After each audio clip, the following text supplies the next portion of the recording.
Welcome to 30 Minute Reviews. I'm Adam. Okay, so let's see. We're back. We have what's it called? Um, an important episode today for episode 100, Captain Marvel trailer, and we also have Avatar the Last Airbender, the live action series, and we also have the two new series announced by Marvel Studios yesterday, set within the Marvel Cinematic Universe. One about Loki and one about Scarlet Witch. Okay, so let's get down to it. We're going to start out with Avatar the Last Airbender, only because then we can do Marvel Studios, and then we can go. You know what? Let's do the two Marvel Studios first, and let's go into and then we'll go into Netflix, because our topic today is Atypical Season 2. So if we do Atypical Season 2 at the end, we can, bump it around. So let's start out with the Captain Marvel trailer. Overall, unimpressed. Nothing really there that really makes me want to go and see the movie immediately. Which is something I think that they only half needed to do, because I feel like there's going to be hype going into it generated because of the fact that it's set between the two it's set in the 90s, but it also takes place in terms of release between Infinity War and Infinity War Part 2, which will lead directly into Infinity War Part 2. It's the one right before Infinity War Part 2, so I feel like they don't need to go as deep with the with the promotion, but it's an important movie in terms of the scope of the universe, to really help set up the cosmic aspect of it. So we see Marvel in the trailer. We see her working with other characters who are already established: Nick Fury, Phil Coulson. We also have characters from Guardians of the Galaxy who were previously bad guys, Ronan the Accuser and Korvax. So yeah, it's an interesting setup for a movie. I just don't think the trailer has done enough to really sell me on seeing the movie. Granted, I'll just see it anyway, but I don't think it's good to act like everyone's going to see it anyway. You still have to sell. That's the point of the trailer, is to sell the movie. And there's not too much in this trailer that really sells me on the movie that's being produced here. That said, it looks like it's going to be, based on this trailer alone, I feel like it could be anywhere from one of the best to one of the worst. There's really nothing there that really shows one way or the other. And the fact that they're showing her origin as a mystery is an interesting way to do it, because it kind of showcased that they had no idea how to handle her origin being similar to Green Lantern. So yeah.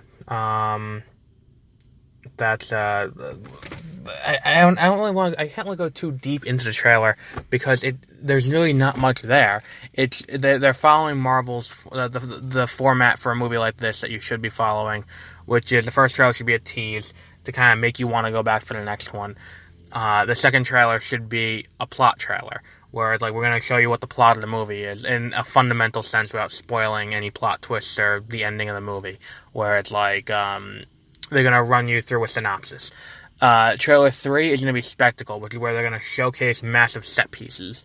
Like, when they did Batman v Superman, Trailer 3 had the fight in the warehouse, which is a giant set piece fight with Batman. The Wonder Woman trailer showcased very heavily the scene in the trenches, which was one of the best scenes in the movie. So, and again, Wonder Woman followed a little bit better, because they didn't spoil the big reveal of Ares at the end of the movie. So that's one of the important things that needs to be that they seem to be handling here very well. Now, going on to Marvel's newer announcements, which genuinely had me more excited than anything they announced than the Captain Marvel trailer. They announced 2 series on Disney's streaming service that tie directly into the Marvel Cinematic Universe. One about Scarlet Witch and one about Loki. And these are going to be big budget TV shows that are going to have the budget of a movie, and to give the time to really flesh the characters out and give them a chance. Now, number one, does this mean Loki survives Infinity War somehow, despite being presumed dead from Infinity War Part 1? That's the first question I have. The second question I have is, is it going to be set before it? And there's plenty of space. You can really go with both of these characters. I think that Scarlet Witch, this is a better way to deal with her. The problem is, are they going to go and have her interact with Vision? What about Doctor Strange, character who can teach her a lot in terms of using her powers? There's a lot of things that can really go along with her mostly of established characters. Like Loki, you can do mostly new characters and have it be okay, because you can have it set in times where Thor isn't in Asgard. If you set it during the time between Age of Ultron and the start of Ragnarok, you have a lot of space there where Loki's there and there's no other established characters. There's also what else is there? Or if you set it after, even if Loki is presumed dead even to the end of Infinity War and it's set after Infinity War, then who cares if he interacts with Thor, because then it's so far after and maybe Thor still thinks he's dead and he's off doing his own thing.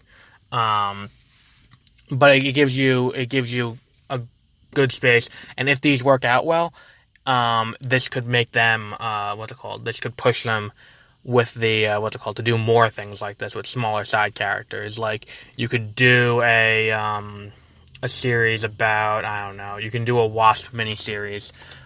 You can do, which I don't know how well that would do. That'd be a larger budget. But I mean, if they're paying the budget of a movie to do these series, then who knows? So this actually has me interested in subscribing to Disney's streaming service, something that DC hasn't quite done yet, because Titans, I don't think, is intriguing enough to warrant me spending money to subscribe to the service. That brings us to our next thing having to do with streaming, live action adaptation of Avatar the Last Airbender, which has a few problems. Number one, Avatar the Last Airbender has been remade in live action before, to mixed result. That said, Daredevil was remade in live action from its comic form, poorly with Ben Affleck, and then was remade on a Netflix series and was amazing. So that isn't the best barometer off the bat. That said, it's also way more CGI heavy and things like that. Now, the other thing is the original animated format allowed them to do a lot more than they could do even with CGI, because there was more slapstick humor, more over-the-top reactions, and things like that you can't really adapt into live action as well. So that's going to be the next thing they got to do, is they have to find actors who can do that. Plus, if you're going to cast the age they were in the original show, you're kind of painting yourself into a box, because either you can get child actors, you can go out of your way to find good child actors like they did for, A Series of Unfortunate Events, or you can go off and, end up with what you did for the first Last Airbender, where none of the child actors really knew what they were doing, and it wasn't very good. So that's problem number 2. Problem number 3, the seasons were 20-something episodes long. Actually, I have book 1 brought up on my phone right now to go over what can and can't be cut from book 1, because these it's a 20-episode season, including multi-part episodes. So I don't know how much you can cut and make it still streamlined, but we'll go through that in a minute, because I haven't actually done any of the math on that yet. So, and my final problem is, this is such a vast universe that they've built up over 2 shows and multiple comics, that there are so many other stories you can tell that you don't need to go into the same things over and over and over again. We don't need to retread Aang's story. We know Aang's story. We don't need to retread Korra's story. We know Korra's story. Wan's story has been told. You can tell the story of Kyoshi. You can tell the story of the Avatar before Kyoshi, the Waterbender, who faced off against Koda's Face Stealer. You can tell the story of the Airbending Avatar before Aang, which would be an interesting story to tell. You can tell the story of the Avatar after Korra, who would be an Earthbender. That would be an interesting story to tell too. There are all of these places you can go, and that's not even going into Intertimes, or the story after Aang on Avatar the Last Airbender, the story after Korra for Legend of Korra. there's so much place you can go that retreading what we've already seen now twice is not the best idea, I don't think. But like, if you go through the episodes, Season of North is important, Waterbending Master is important, Northern Air Temple is important, the Deserter is important, Bato the Water Tribe is important, the Fortune Teller we can probably skip, the Blue Spirit's important, the Storm is important, that's a backstory episode, the Great Divide isn't, Jet can probably be omitted, the Waterbending Scroll can probably be omitted, Winter Solstice is important, both parts, King of Omashu is important, Imprisoned... Imprisoned was adapted in the first one, but it's really their first real interaction with the people of the Earth Kingdom. So, that's kind of important. Kyoshi's important, the Southern Air Temple's important, and the pilot's important. So, really, you can omit like 4 episodes out of 20. But if you're going to do an adaptation, do an adaptation. Don't cut what you think is filler. Take it exactly as it was and make that better, which they're not going to do. So that said, let's move on to the other Netflix series that we're going to talk about. This one came out last Friday, Season 2 of Atypical. Now, I watched Season 1 of Atypical over the course of, 2 days before this Season 2 came out, and then I watched Season 2 over the course of, 3 days after it came out. So, it's a little bit fresh in my head for what happened. I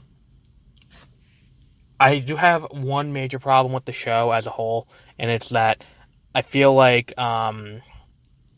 Sam's symptoms aren't consistent, and that's not the fault of the actor. The actor does a tremendous job playing someone who's on the autism spectrum, but the problem is the writing is inconsistent. Whereas like Season 1, in the final episode, I believe it was either the final or the second to final episode, he shows what's it called? He starts doing his repetition thing to get him to start to calm himself down, where he repeats the types of Antarctic penguins. But there are times in previous episodes where he could have done that as well, but they wanted it to be fresher in the head and what the reason is. So, for more of a narrative standpoint, it makes sense to put it in that episode. But for to keep it fresh in the viewer's head. But that said, if you're doing it in a binge format, you don't really need to do that because it's meant to be watched over the course of a shorter period of time. It's not like you're doing it over the course of 8 weeks on network TV. I also feel like the show is written. I think the best way to put it is like Avatar: The Last Airbender, where the episodes that are quote-unquote filler are loosely connected by an overarching story, but not really. Like, it's written, it's meant to have an overarching story, because, you have the story of Elsa cheating on her husband, and my problem with Season 1 is that, for some reason, they attempted to make it where, a moral equivalency between her cheating on her husband and anything he did that pissed her off. He uses the wrong word to talk about Sam in the group that he's never been to, and that day she goes and cheats on him again. That's not meant to, the point that does is it creates a moral equivalency between the two to make it where neither of them are good, but what it does is it really just makes you feel like it makes you look at the wife worse, because his supposed slight against her isn't as bad as what she actually physically does. So there are a lot of issues with the show. The show is still pretty good. I'm not saying the show is not good, but there's still a lot that could be improved on, especially in coming seasons.